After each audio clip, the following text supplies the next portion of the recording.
Bonjour, une première série d'applications de notre nouvelle méthode d'étude des variations.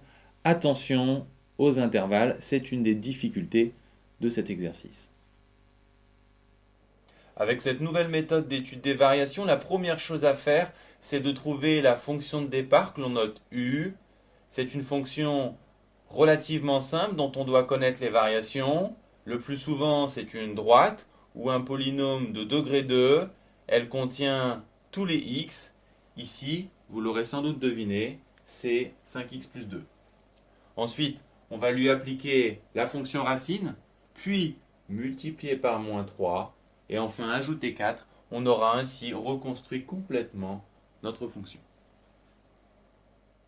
Attention, on étudie les variations uniquement sur l'ensemble de définitions de la fonction, et ici elle contient une racine, donc il faut s'assurer que l'intérieur de la racine soit supérieur ou égal à 0.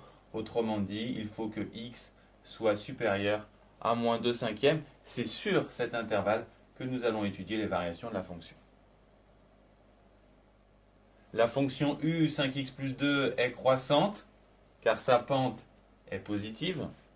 Ensuite, si on applique la racine, puisque la racine conserve les variations, ce que vous justifiez, la fonction reste croissante. Ensuite, on multiplie par moins 3, ce qui change les variations. Vous justifiez également. Ensuite, ajouter 4 ne change rien. Donc finalement, la fonction est décroissante sur l'intervalle moins 2 cinquièmes plus l'infini. On étudie maintenant les variations de ce quotient.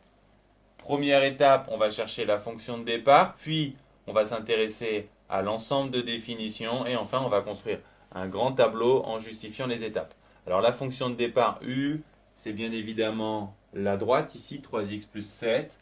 Ensuite, l'ensemble de définitions, on a affaire à un quotient, donc on pense à sa valeur interdite.